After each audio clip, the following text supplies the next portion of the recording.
비트코인이건 알트코인이건 가격 상승의 가장 중요한 요소는 사실은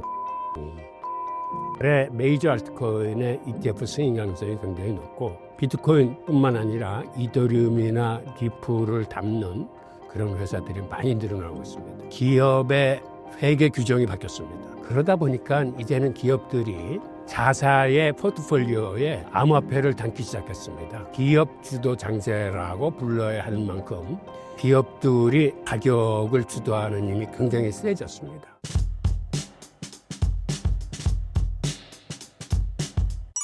저는 우리나라 무역진흥기관에서 한 32년간 근무하면서 해외 7개국에서 18년을 근무했습니다. 그리고 코트라 정년퇴직한 이후에는 세종대학교에서 이제 학생들을 가르치고, 대학도 정년퇴직하고, 그러니까 인생에서 정년퇴직을 2번 했어요. 그리고 지금은 이렇게 자유롭게 글쓰기 하면서 유튜브 활동을 하고 있습니다. XRP가 최근 하락 추세에서 상승 추세로 변경되었습니다. 교수님은 현재 상황 어떻게 보고 계신가요? 지금의 장세는 다 아시겠지만 9월 연준의 금리 인하에 대한 기대감이 이제 살아나가지고 시장이 조금 활력을 얻고 있습니다. 그런데 사실 이거는 고용지수가 나쁘게 나왔다거나 이런 거는 전체적인 거시경제 흐름이 안 좋은 걸 의미하는데도 불구하고 유동성 장세에 너무 기대는 거거든요. 여기에 더불어서 또 하나 요건은 10월 달에 ETF들에 대한 승인 가능성이 굉장히 높습니다. 그러니까 이 두 개가 맞물려 가지고 금리 인하와 ETF 승인에 대한 기대감이 지금 장세를 떠받치고 있습니다. 리플과 미국 증권거래위원회 간의 법적 다툼, 현재 진행 상황을 알려주신다면요? 기본적으로 지난 8월 22일 미국의 제2순회 항소법원이 리플과 미국 증권거래위원회의 양측 소송에 대한 공동 기각 동의서를 승인했습니다. 그래서 이로써 사실은 법적 공방은 완전히 마무리됐습니다. 그런데 이 마무리됐다는 의미가 지난 2023년 7월 달에 그 뉴욕의 토레스 판사가 판결을 내린 부분, 즉 개인들한테 판 거는 증권이 아니나 기관 투자자들을 대상으로 판 거는 증권의 의미가 있어서 금지 명령을 내렸는데, 이번 소송 종결은 이 판결의 효력을 최종 확정하는 효과를 가지고 있습니다. 그러니까 이게 무슨 얘기냐면, 이 기관 대상 판매에 대한 거는 아직도 서로 간에 이견이 존재하기 때문에 이거는 잠재적으로 언제 다시 이제 불거질 수도 있는 그런 요인입니다. 가격 외의 펀더멘털을 짚어보면 현재 리플의 거래소 입출금 물량이나 온체인 데이터는 어떤 시그널을 보여주고 있나요? 우선 기본적으로 거래소 물량이 최근 들어서 많이 늘어났습니다. 즉 그 얘기는 이게 매도 압력으로 떠오를 수 있다라는 이런 불안감이 있는 거고요. 온체인 데이터 측면에서 보면 지금 리플 레저 생태계의 활동이 굉장히 강화되고 있습니다. 그러니까 일일 거래 건수나 결제량이 꾸준히 증가하고 있고, 이번 9월 초 하루에만 그 21억 XRP 금액으로 치면 한 7억 달러 가까이 되는데, 이게 이동하면서 그 다음에 8월 평균 일일 거래량을 100% 초과하는 사상 최고치를 기록했습니다. 그 다음에 활성 계정 수도 지금 700만 개 정도를 넘었으면서 지속적으로 성장하고 있고, 신규 계정 활성 수도 올해 들어서 한 100만 개 정도 늘어났거든요. 그러니까 이러한 지표들은 계속 늘어나고 있어서 실질적인 거래가 활성화되고 있다, 이렇게 말씀드릴 수 있습니다. 리플 상승세가 앞으로도 계속 지속될 수 있을 것으로 예상하시나요? 저는 이렇게 비트코인이건 알트코인이건 가격 상승의 가장 중요한 요소는 사실은 유동성이. 그런데 아시다시피 미국 연준은 지금 아직까지도 긴축 기조를 갖고 있습니다. 즉 다시 말해서 연준이 찍어내는 달러는 지금 시중 유동성을 거둬들이고 있으면서 그 연준의 대차 대조표를 보면 달러 발행액이 지금 한 7조 달러가 미처 안 돼요. 그런데 미국의 M2 통화량 증가 추세를 보면 지금 화면에서 보이는 이 그래프처럼 역대 사상 최고치로 통화 공급량이 늘고 있습니다. 지금 이제 22조 달러를 넘어섰는데, 즉 이러한 얘기는 시중의 통화 공급량이 늘어난다는 얘기는 한마디로 모든 자산 가격을 끌어올립니다. 그래서 주식시장도 오라고 그러는데, 그 중에서도 특히 많은 영향을 받는 분야가 암호화폐 분야예요. 그러니까 돈이 많아지면 사람들이 위험자산하고 안전자산의 개념이 희미해집니다. 우리도 사실 주머니에 돈이 많으면 돈을 헤아려 쓰지 않고 좀 펑펑 쓰는 기운이 있듯이 자산시장도 마찬가지인데, 그런 의미에서 시중의 유동성이 늘어나면 암호화폐 시장에는 일단은 호재입니다. 게다가 이번 9월 달에 연준마저 금리 인하를 한다고 그러고, 그 다음에 더 중요한 요소는 미국의 국채 발행액이 올 연말에 굉장히 늘어날 겁니다. 아마 사상 최대치를 기록할 정도로 지금 신규 국채 발행액이 한 2조 2천억 달러 정도 되고, 1년 내 만기가 돌아오는 그 차안, 즉 롤오버를 해야 될 국채 양이 자그마치 9조 달러치나 했습니다. 물론 대부분 롤오버 되겠지만 그중에 상당 부분은 또 시중의 유동성으로 빠져나갈 겁니다. 그래서 올 4분기서부터는 본격적인 유동성 장세가 돼서 사실은 비트코인을 포함한 이 10대 메이저 코인, 특히 ETF 승인 가능성이 있는 것들은 올 4분기에 힘을 좀 받을 것 같습니다. 우선 지금 이 그래프를 보면 이게 세계 글로벌 통화량 대비 비트코인의 상관관계를 그려낸 그래프인데, 지금 이 그래프를 보면 통화량이 늘어나고 10주 후에 간격으로 비트코인이 그 추임새를 그대로 따라 올라가는 상관관계가 굉장히 높은 걸 보실 수 있습니다. 지금 이 그래프도 통화 공급량, 즉 M2의 공급량이 계속 높아짐에 따라서 비트코인이 계속 그 뒤를 쫓아서 올라가는 거예요. 그러니까 여러분들이 선행지표의 의미에서 앞으로 암호화폐 시장의 가격이 어떻게 움직이느냐를 볼 적에는 이 M2 공급량을 살펴보시면 대충 감을 잡을 수 있을 겁니다. 리플의 2025 상승 하락 시나리오를 그려주신다면요? 우선 기본적으로 상승 시나리오는 지금 말씀드린 것처럼 10월 달에 메이저 알트코인의 ETF 승인 가능성이 굉장히 높고, 이거는 아마 11월 달까지 지속될 거예요. 그 다음에 좀 전에 말씀드린 것처럼 글로벌 M2 공급량이 늘어나면서 유동성 장세가 다시 찾아올 가능성이 있습니다. 그리고 또 하나 중요한 요소는 최근 들어와서 기업의 재무 전략의 일환으로 비트코인뿐만 아니라 이더리움이나 리플을 담는 그런 회사들이 많이 늘어나고 있습니다.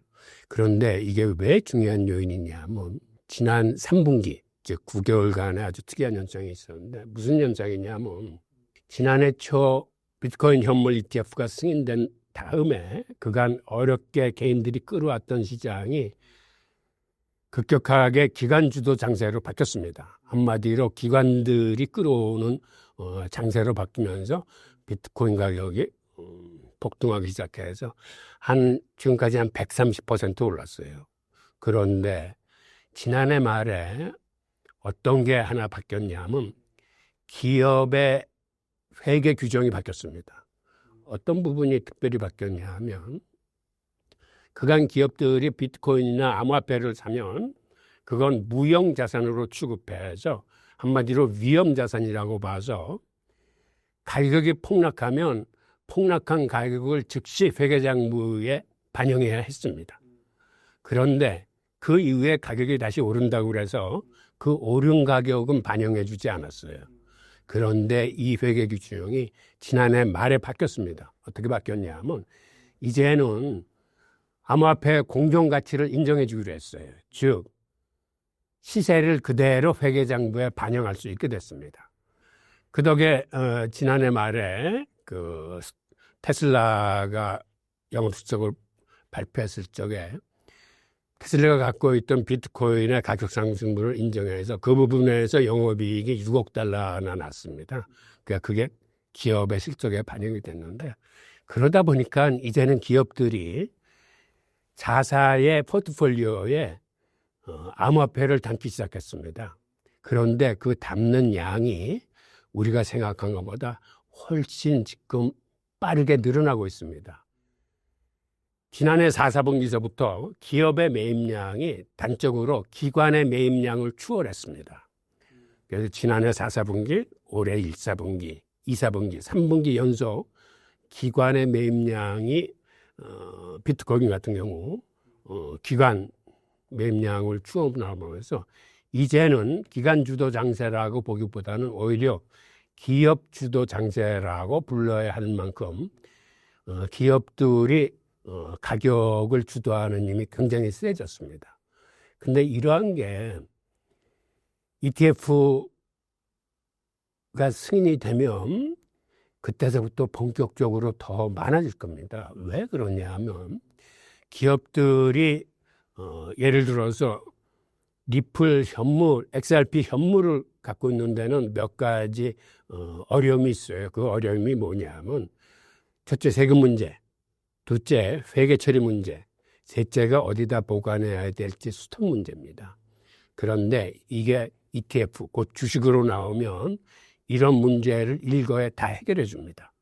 그러니까 ETF 나오기 전까지는 물론 현물에 투자하는 기업들도 있지만 그게 그렇게 원활치 않았는데 일단 ETF가 나오면 이제는 기업이 안심하고 그 포트폴리오에 편입을 하면서 투자를 할 수 있기 때문에 이때서부터 기업의 트레저리 전략이 굉장히 중요한 요소로 이제 부상하게 됩니다. 그게 이번 한 11월부터 이제 본격화될 겁니다. 그리고 하락 시나리오를 말씀하셨는데 하락 시나리오는 다른 자산과 동일하게 한마디로 경기 침체가 들이닥치는 겁니다. 그것도 인플레이션이 오면서 경기 침체가 동시에 같이 들이닥치는 스태그플레이션이 들이닥칠 우려가 있습니다. 그래서 이러한 거시경제 흐름의 하락 시나리오도 존재하니까 이런 것들은 여러분들이 거시경제 흐름을 면밀히 살펴보시면서 사전에 좀 주의를 하셔야 할 겁니다. 신간 나는 리플로 미래를 준비한다에 대해서 설명해 주신다면요? 예, 책 제목은 나는 리플로 미래를 준비한다라는 제목인데 일단 리플의 철학을 알기 위해서 그 탄생 과정을 추적했습니다. 그러니까 리플이 탄생한 것은 사실은 이더리움보다도 더 빨리 나왔어요.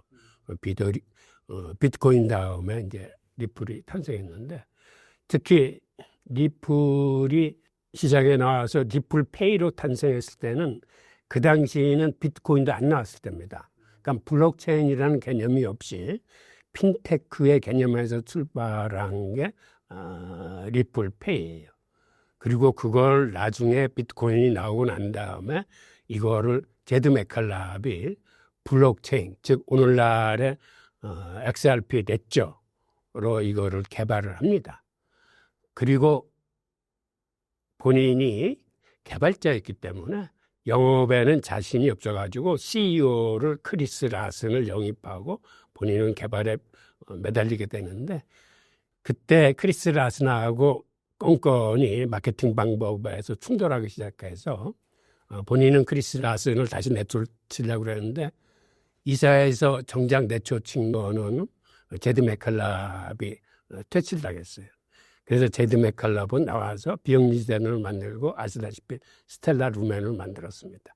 이런 식으로 리플의 철학과 사상이 어떻게 변화해 왔는지를 처음에 한번 살펴보고 그 다음에는 현 글로벌 금융 시스템에서 리플의 위치나 그다음에 리플의 기술적인 이해 그리고 말미에는 투자 방법까지 좀 소상하게 다뤘습니다. 많은 관심과 사랑 부탁드립니다. XRP와 스텔라루멘 사이에 특별한 관계가 있다고 들었습니다. 둘의 관계를 설명해 주신다면요? 아시다시피 XRP나 스텔라루멘은 동일한 개발자가 만들었습니다. 즉 제드 맥칼락이라는 사람이 XRP를 만들고 그 다음에 이 사람이 XRP 만든 회사의 창업자인데도 불구하고 회사에서 쫓겨나는 수모를 당해요. 그래서 나올 적에 일정 부분에 이제 XRP를 받아가지고 보상을 받고 나가서 그걸로 새로운 본인의 비영리 재단을 만들어서 거기서 스텔라루멘을 만듭니다. 그러다 보니까 XRP나 스텔라루멘은 사실은 설계 구조가 같아요. 같은 DNA를 갖고 있고 같은 목적을 위해서 만들어졌습니다. 한마디로 두 개가 다 현대 금융에 있어서의 송금과 결제의 문제를 개혁하고자 만든 그러한 프로토콜입니다. 그리고 현대 금융의 송금이 여러 가지의 문제점, 즉 시간도 많이 걸리고 수수료도 비싼 거를 혁신하기 위해서 이 사람들은 전송 속도를 초당 한 1,500건 정도로 빠르게 만들면서 몇 가지의 특이한 구조를 채택했습니다. 그러니까는 비트코인처럼 작업 증명을 하는 게 아니라 아예 처음에 그들이 원하는 양을 일시에 다 만들어내므로써 채굴이라는 개념을 없애버렸어요. 그리고 블록체인에 기록하는 것도 합의 메커니즘을 만드는데 비트코인처럼 그렇게 많은 노드를 만든 게 아니라 꼭 필요한 노드만 만들어서 빨리 동의를 얻어서 처리할 수 있는 이런 시스템을, 즉 합의 프로토콜을 만들었습니다. 그리고 두 개의 차이점은 사실 제드 맥칼람은 자유주의자예요. 그 자유주의자라는 건 그 당시 어떤 개념을 갖고 있냐면 후발개도국에 못 사는 사람들이나 기존 금융에서 소외된 사람들을 위해서 자기가 개발해서 그들을 위해서 헌신하겠다라는 어떤 비영리의 사상이 강한 반면에 현재 리플랩스의 이사장인 크리스 라슨 경우는 굉장히 실용주의자입니다. 이거를 키우기 위해서는 기존 금융기관과 어떻게 같이 융합을 하고 결합을 해서 그들이 리플 레저를 쓸 수 있게 만드느냐를 갖고, 그건 하나는 기관 중심적으로 발전을 했고, 스텔라루멘은 후발 개발도상국들하고 소외받은 개인들의 송금을 위해서 헌신하겠다. 자기는 영리로 안 나가고 비영리주의를 계속하겠다라는 개념으로 두 개가 발전을 해서 그런 면에서 약간의 차이가 있는데, 근데 최근 들어와서는 이 두 개가 다 기관들을 대상으로 이제 마케팅을 펼치면서 지금은 그 경계가 좀 흐릿해졌습니다만 그간은 이런 식으로 발전을 해왔어요. 지금 이 화면에서 보이는 게 리플 레저와 XRP 개발 당시의 개발팀들입니다.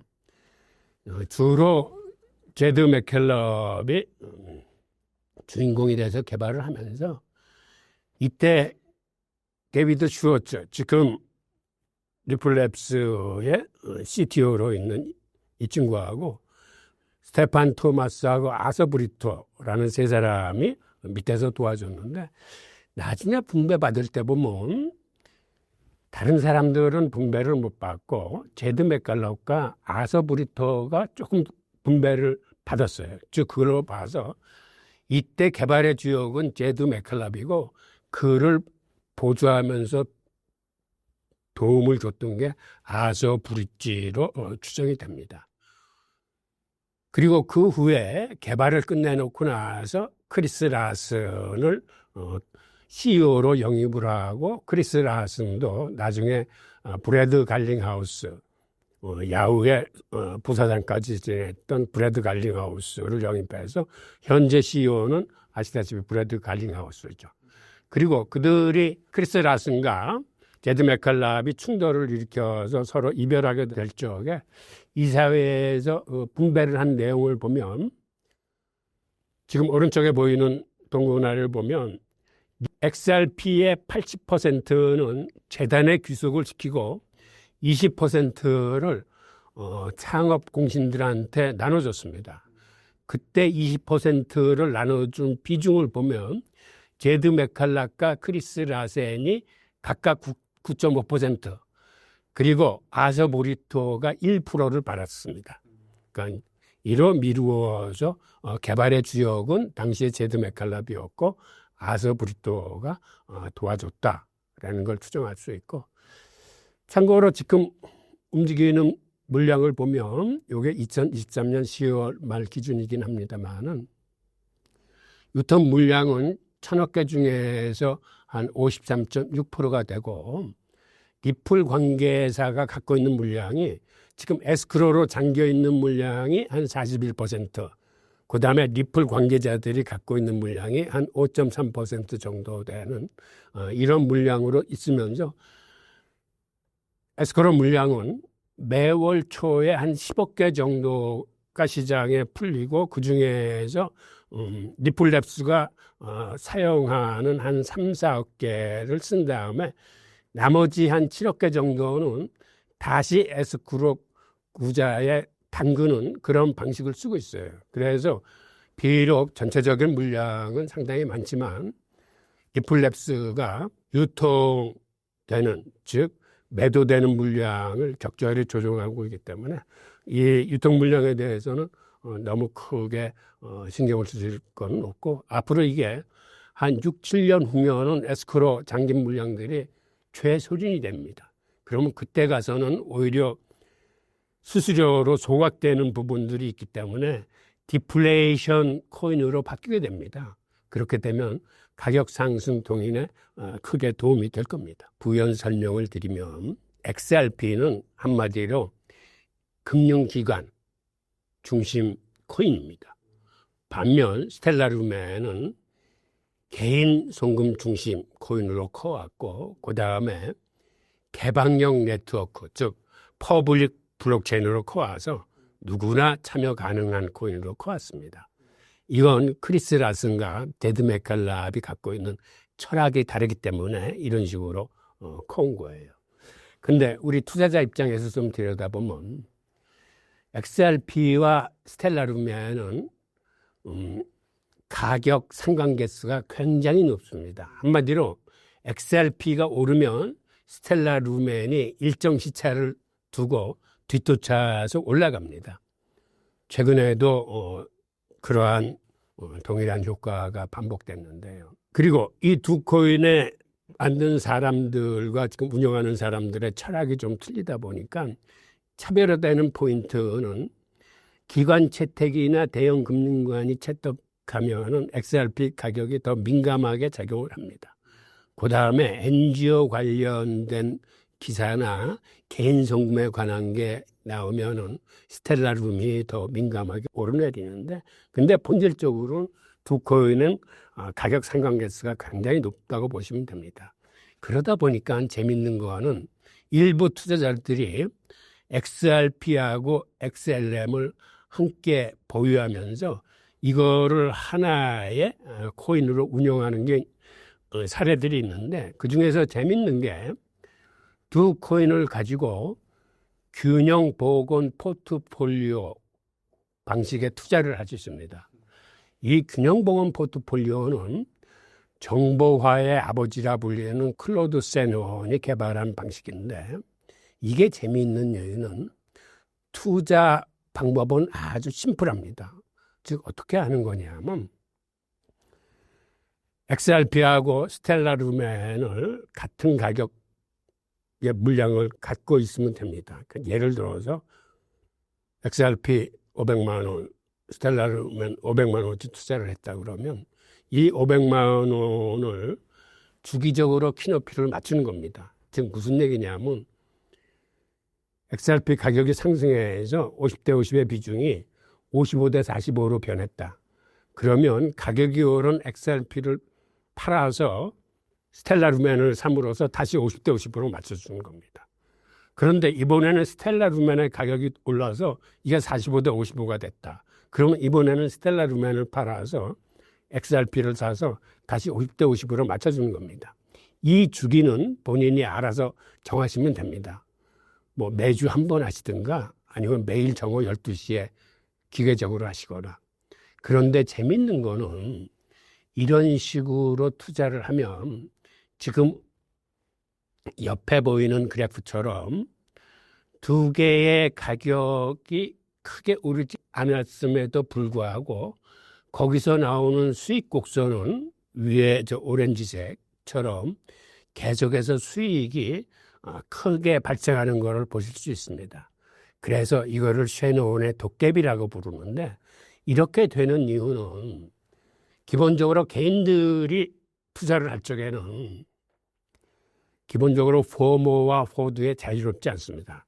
가격이 오르면 내가 소외될까 봐 오르는 가격을 쫓아가면서 사고 그 다음에 가격이 떨어지면 더 큰 손해를 볼까 봐 선전매를 하는 게 인간의 어떤 본성인데 이렇게 기계적으로 계속 사고 팔고 하면 이거는 한마디로 투자의 원칙을 잘 지키는 겁니다. 그러니까 투자의 원칙을 잘 지키는 건 무슨 얘기냐 하면 가격이 오른 놈을 팔고 가격이 떨어진 싼 코인을 사들이는 겁니다. 그러니까 비쌀 때 팔고 쌀 때 사는 걸 기계적으로 반복하기 때문에 즉 수익이 계속해서 우상향하는 겁니다. 그래서 이런 거는 횡보장이나 심지어는 하락장에서도 수익을 낼 수 있는 방법이기 때문에 여러분들도 한번 참고하시면 좋겠습니다. 두 코인이 추구하는 목표와 철학이 다른데 장기적으로 봤을 때 어떤 모델이 암호화폐 시장에서 더 큰 성공을 거둘 것이라고 전망하십니까? 아니면 두 모델이 공존하며 함께 성장할 것이라고 보시나요? 저는 결론부터 말씀드리자면 두 모델이 공존하면서 함께 성장할 겁니다. 그러니까 처음에 갈라져 나올 적에는 그들의 철학이 상이했지만 스텔라루멘은 개발자 출신인 제드 맥칼랍이 주도하다 보니까 개발 방면에 있어서는 XRP를 능가하고 있습니다. 그는 스마트 컨트랙트 기능을 먼저 도입해서 디파이나 RWA 산업에 먼저 진출을 했고 거기에 쇼크를 받은 XRP는 지금 뒤늦게 거기에 뛰어드는 형국입니다. 그래서 그 XRP 같은 경우는 지난 6월 달에 이더리움 호환 사이드 체인을 장착했고 지금 XRP 레저의 스마트 컨트랙트 기능을 내장화시키는 훅스 프로토콜을 지금 개발 중에 있고 즉 디파이나 RWA 사업을 위해서 지금 굉장히 빠른 속도로 변화되고 있는데 반해서 스텔라루멘은 이미 2년 전부터 이런 걸 개발해서 이런 분야에서 앞서 나가고 있습니다. 그래서 두 코인은 서로 경쟁하면서 서로한테 자극을 줘가지고 함께 커나갈 겁니다. 그런데 커나가는 방향이 XRP는 기관 중심으로 지금 커나가는 거고 스텔라루멘은 그간 개인 중심으로 커나가다가 최근에 들어와서 우리가 글로벌 금융 인프라로 진화해야 되겠다라고 이러한 기술의 진보에 있어서는 먼저 앞서서 뛰어나가고 있는 그런 형국입니다. 그래서 두 코인들을 보시면서 가격의 상관관계가 높으니까 이렇게 균형보험 포트폴리오를 활용해서 투자를 하는 방법도 있고 그 다음에 서로 선의의 경쟁과 이런 걸 통해서 아마 같이 커나갈 거로 생각이 됩니다. XRP와 스텔라루멘의 가격 상관관계는 어느 정도인가요? 이게 생각보다는 굉장히 커요. 최근 석 달의 상관계수가 0.91 정도 나왔거든요. 0.91 정도면 거의 시차만 있다 뿐이지 같은 흐름을 보인다라고 생각하면 됩니다. 그런데 최근에 들어와서는 이게 더 높아졌어요. 바이낸스 분석에 따르면 최근 한 달 상관계수는 자그마치 0.97입니다. 거의 똑같이 움직인다는 얘기예요. 그다음에 1년을 놓고 보더라도 0.87 정도로 상당히 상관계수가 높다라고 보여드리고, 이게 바이낸스 분석뿐만 아니라 디파일라마에서도 똑같은 분석 결과가 나왔습니다.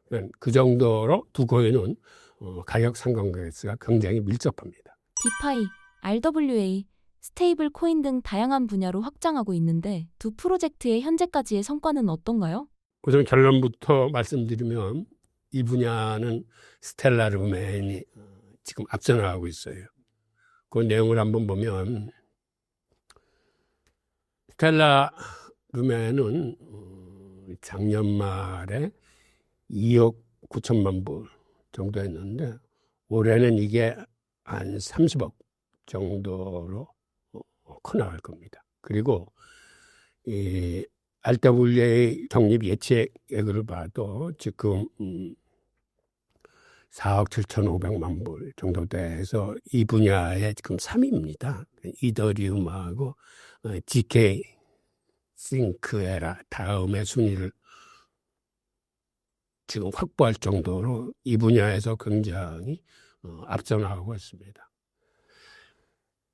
그 다음에 또 최근에 나온 보도에 따르면 이게 지금은 한 5억 2,800만 불 정도로 전년 대비 한 42%가 증가를 했다고 그래요.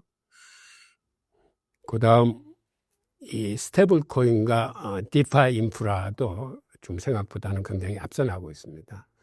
그러니까는 스텔라 루멘은 자체의 스테이블 코인은 발행하지 않았는데 특히 USDC 같은 그러한 스테이블 코인을 이 스텔라 네트워크에서 지금 유통시키고 있는데 이게 지금 한 3억 불 정도 됩니다.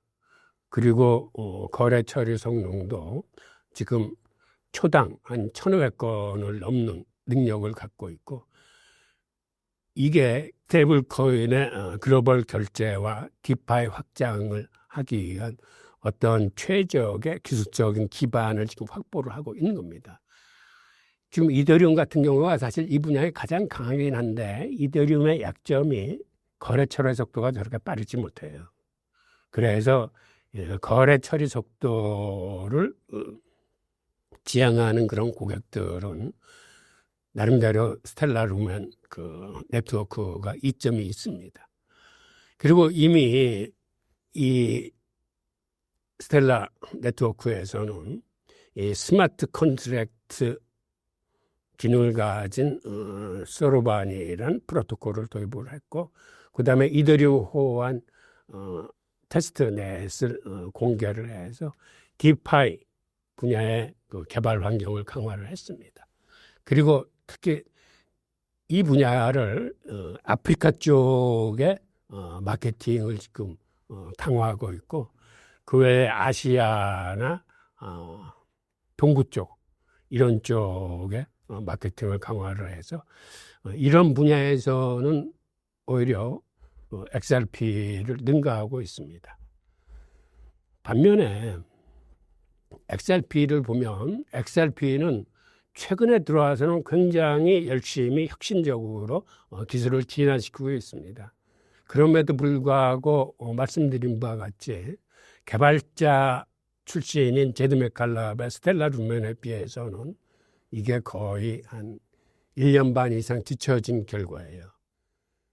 그럼에도 불구하고 XRP가 자금력을 바탕으로 지금 굉장히 열심히 하고 있기 때문에 XRP도 글로벌 금융 인프라로 빨리 변신해 가고 있는 모습을 볼 수 있고, 그러다 보니까 관련 기술 개발에 지금 굉장히 열정적으로 리플랩스가 최선을 다하고 있는데, 하지만 전체적인 결과를 보면 지금 이 그래프로 대신할 수 있습니다. 한마디로 RWA 분야, 디파이 분야, 그 다음에 스테이블 코인 분야에 지금 스텔라 루멘과 리플레저의 이게 비교 수치인데, 지금은 그림에서 보시는 것처럼 스텔라 루멘이 압도적으로 앞서 나가고 있는 모습을 보실 수 있습니다.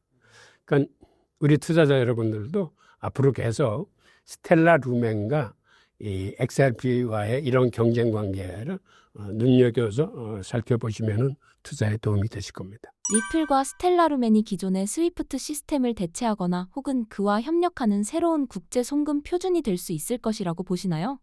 이 문제는 사실은 많은 이론들이 있는데 사실은 어떻게 보면 크게 세 가지로 요약을 할 수 있어요. 즉 리플이나 스텔라루멘이 스위프트 시스템을 완전히 대체할 수 있느냐.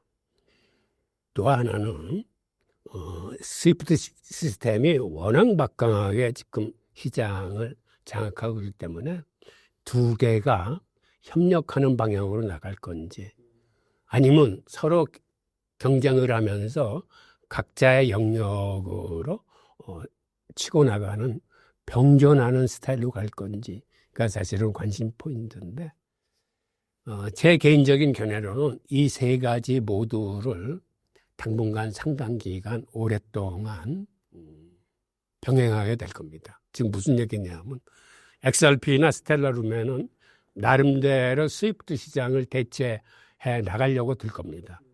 지금 XRP의 그 브래드 갈링하우스도 앞으로 5년 내에 스위프트 시스템의 14%를 대체하겠다라고 발표를 했어요.